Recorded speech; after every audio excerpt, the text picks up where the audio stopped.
It's no secret that Google was going to announce the Pixel 7 and Pixel 7 Pro as its new flagship Android smartphones, and now that's finally happened. We have all the final details for you, including release date, pricing and full specs. The phones this year aren't a huge jump from the Pixel 6 series. The same is true of the iPhone 14 range. Although the Pixel 7 phones look similar to last year, there are a few tweaks worth noting. Starting with the most obvious, different colors.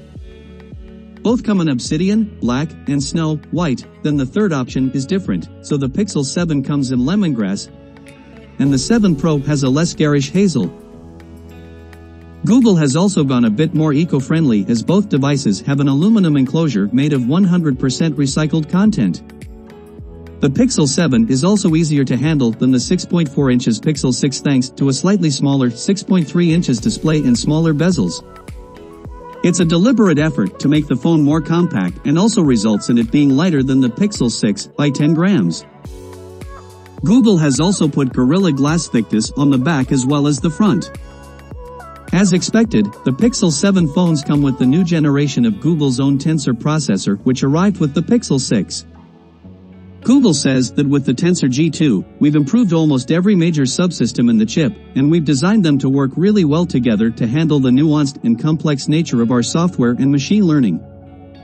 As well as improved performance, albeit small since the main upgrade here is from Cortex-A76 to A78, so uses the older ARM-based architecture. There are some practical results of the new chip thanks to a new onboard TPU, Tensor Processing Unit, but there are also security improvements thanks to the coupled Titan M2 security chip, the same as the Pixel 6, which allows for face unlock thanks to advanced machine learning models for face recognition. Furthermore, Pixel 7 owners will get VPN by Google One at no extra cost later this year. Cameras. The other main area of development that Google wants to highlight in the Pixel 7 phones is better cameras. First up is Super Residential Zoom, which now goes to 8x on Pixel 7 and Pixel Pro Zoom up to 30x on Pixel 7 Pro.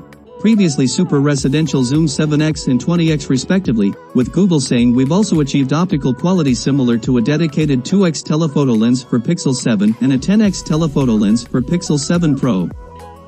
The 7 Pro also exclusively gets macro focus, which Google says delivers Pixel HDR plus photo quality from as close as 3 m away from the subject.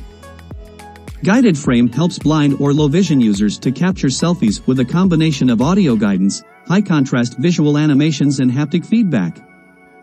Videos can also be shot in 10-bit HDR, while cinematic blur gives footage a shallow depth of field. Photo on Blur, which does as you'd expect, is a Google Photos feature coming to Pixel 7 phones first. And Google has also updated the Real Tone algorithm, having trained it with more than 10,000 portraits to ensure skin tone is as accurate as possible. Finally, Night Sight now only needs half the amount of exposure time it previously did to capture detailed images in low-light situations. Most of this is on the software side, as the Pixel 7 and 7 Pro have the same cameras as last year. So they share a 50MP Octa-PD quad-Bayer wide camera as the main camera along with a 12MP wide-angle option, then the Pro additionally has a 48MP telephoto camera. However, the selfie camera on both phones has been bumped from 8MP to 10.8MP with a wider field of view. At the same prices as their predecessors, the Pixel 7 phones come with advancements such as Google's new Tensor G2 processor, more eco-friendly designs, better cameras, and more. Google has kept the pricing the same as last year's Pixel 6.